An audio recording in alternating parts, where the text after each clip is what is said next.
nouvel épisode de l'histoire des Juifs de France, toujours en compagnie ce matin de Christophe Dard. Alors nous avons traversé, Christophe, le XVIe siècle, à présent nous sommes en pleine Renaissance et nous allons évoquer aujourd'hui, comme promis, une figure centrale de la philosophie de cette période, célèbre pour ses fameux essais dont bon nombre d'élèves ont eu à commenter des extraits d'ailleurs au lycée et notamment au baccalauréat.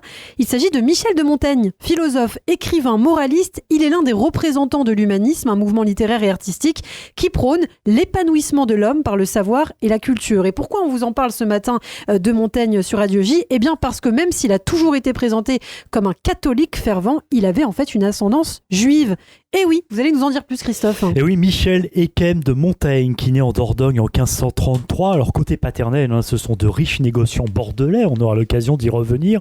Et côté maternel, effectivement, ce sont des juifs venus d'Espagne, donc une ascendance juive. La mère de Montaigne, Antoinette Lopez de Villanueva, fille et nièce de marchands enrichis dans le commerce du pastel, descend de juifs convertis au christianisme. Son père, donc le grand-père de Montaigne, se serait converti avant son départ d'Espagne, d'où les juifs, je vous le rappelle, ont été expulsés en 1492 par les rois catholiques après des années de terreur avec la mise en place de l'Inquisition, ce tribunal ecclésiastique géré d'une main de fer par Torquemada. La mère de Montaigne est également liée à un certain missaire Pablo Lopez de Villanueva, brûlé vif par l'Inquisition en 1491 pour avoir refusé les deux seuls choix que lui offrait la juridiction, comme pour tous les juifs d'alors en Espagne, soit s'exiler, soit se convertir. Et malgré les menaces de l'Inquisition, plus l'expulsion générale ordonnée en 1492, un grand nombre de juifs d'Espagne pratiquent secrètement leur culte et essayent de le transmettre à leurs descendants. C'est ce qu'on appelle le maranisme, que l'on retrouve aussi au Portugal, et c'est sans doute dans cet environnement qu'a grandi Montaigne. Mais Montaigne, qui grandit malgré tout dans un environnement catholique, puisqu'il suit les traces de son père, homme puissant qui devient maire de Bordeaux dans les années 1550. À 25 ans, en 1558, Michel, qui a fait de brillantes études de droit, lui succède comme magistrat au Parlement de Bordeaux. Cette charge qu'il occupe est importante et comprend des missions politiques.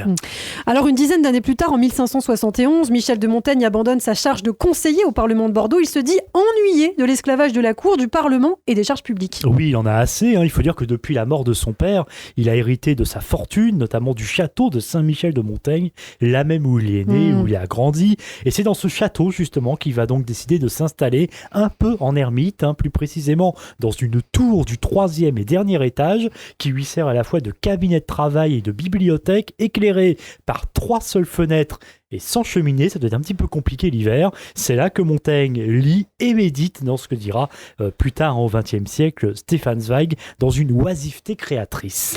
C'est retiré sur ces terres que Montaigne écrit sa grande œuvre, Les Essais, l'un des ouvrages les plus fameux de la littérature française.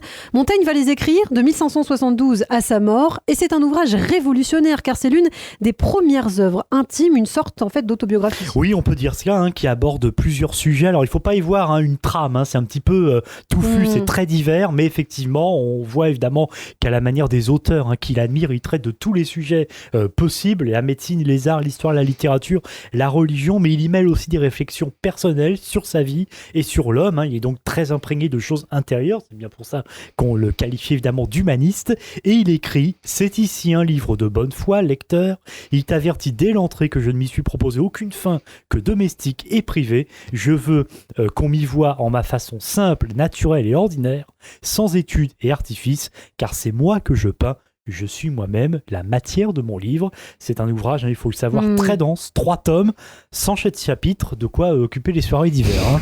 Alors le point de départ de la rédaction des Essais est la mort prématurée de l'écrivain et poète Étienne de la Boétie, avec lequel Montaigne a entretenu par ailleurs une amitié très forte. Montaigne et la Boétie étaient comme des frères, à peu près du même âge, issus tous deux d'une famille aisée de magistrats et partageant les mêmes idées humanistes sur la littérature, la religion et la société. Oui, c'est l'une des amitiés les plus célèbres et aussi, on peut dire, l'une des plus émouvantes de la littérature, bien qu'éphémère, puisqu'elle n'a duré seulement que 4-5 ans. Montaigne et la Boétie se sont rencontrés à Bordeaux en 1558. Ce sont tous les deux de jeunes hommes, alors que, comme lui d'ailleurs, la Boétie est juriste et écrivain.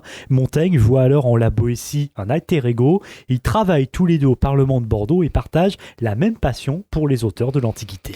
Mais les guerres de religion entre catholiques et protestants au début des années 1560, sous le règne de Charles IX, éloignent les deux hommes. Chacun est missionné pour trouver une solution au conflit. une paix est signée entre catholiques et protestants en 1563, mais la Boétie sombre dans une profonde dépression et tombe malade. Il meurt à seulement 32 ans et Montaigne est inconsolable. Oui, il ne se remettra jamais du départ de son ami et c'est donc à lui qu'il rend hommage dans les essais qu'il écrit dans la plus grande discrétion et dont il donne d'ailleurs un exemplaire publié au roi Henri III en 1580 avec notamment cette célèbre phrase qui a fait les belles heures des dissertations de philosophie et autres commentaires, je la cite, elle est très connue: si on me presse de dire pourquoi je l'aimais, je sens que cela ne se peut exprimer qu'en répondant parce que c'était lui, parce que c'était moi. Dans les essais, Montaigne parle par ailleurs beaucoup de religion et dans son approche et ses convictions, il se montre plus proche du judaïsme que du catholicisme. Oui, alors c'est là effectivement qu'il faut se plonger dans un ouvrage très intéressant, un ouvrage de Sophie Jama, l'histoire juive de Montaigne, paru il y a quelques années aux éditions Flammarion, préfacé par Shmuel Trigano, que tu connais bien sur cette antenne. Par exemple, Montaigne affirme que Dieu est le seul qui est, il s'éloigne donc de la conception chrétienne traditionnelle de la Trinité, il se rapproche donc de l'unité divine propre au judaïsme. Sa conception du repentir, d'ailleurs, consiste en un complet retour à Dieu qui se rapproche du retour à la teshuva dans le judaïsme. Et puis Montaigne, homme volage et même amoureux d'une femme mariée, alors que la Boétie est un homme rangé, époux de la fille du président du Parlement de Bordeaux, défend la sexualité et l'amour dans le mariage. Là aussi, c'est une convergence avec le judaïsme qui défend une vie conjugale et sexuelle épanouie. Oui, effectivement, je cite Sophie Jama de nouveau dans l'histoire juive de Montaigne. Le judaïsme de Montaigne se révèle davantage dans la forme de l'œuvre que dans le fond, dans le style de pensée et d'écriture, plutôt que dans les propos surveillés par la censure. Encore que les sympathies de Montaigne, ses combats pour la vie, sa soif de justice, de paix et de liberté puissent constituer un ensemble tout à fait cohérent à la lumière d'un judaïsme qui fut loin d'oublier totalement. Peu de temps après la première publication des essais en 1580, et alors qu'il reprend ses activités de diplomate, Montaigne effectue un voyage de 17 mois en Europe. Il se rend notamment en Italie, il découvre les communautés juives présentes sur place. Montaigne visite une synagogue à Vérone notamment, puis une autre à Rome. Et c'est très intéressant. Alors c'est du vieux français, donc c'est vrai que c'est pas facile à lire malheureusement, mais il décrit les offices religieux du samedi, la lecture commentée de la Bible et même une circoncision avec tous les détails. Je vous la cite parce que c'est aussi émouvant qu'intéressant. Elle se fait aux maisons privées, dans la chambre du logis de l'enfant, la plus commode et la plus claire, là où il fut parce que le logis était incommode. La cérémonie se fait à l'entrée de la porte. Ils donnent aux enfants un parrain et une marraine. Le père nomme l'enfant, il le circoncise le 8e jour de sa naissance. Le parrain s'assied sur une table et met un oreiller sur son giron. La marraine lui porte là l'enfant et puis s'en va. L'enfant est enveloppé à notre mode. Le parrain le développe par le bas et dès lors les assistants et celui qui doit faire l'opération commencent à chanter et accompagnent de chansons toute cette action qui dure un petit quart d'heure.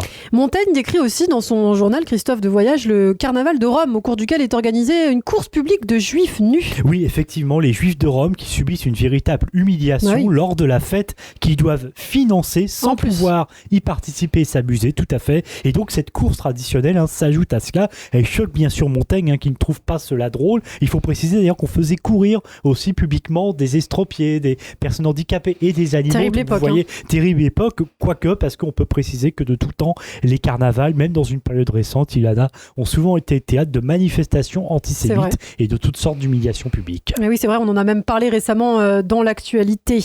Tout en continuant la rédaction, en tout cas des essais, Montaigne occupe à nouveau des charges importantes. Il est notamment maire de Bordeaux dans les années 1580. Il meurt en 1592 à 59 ans.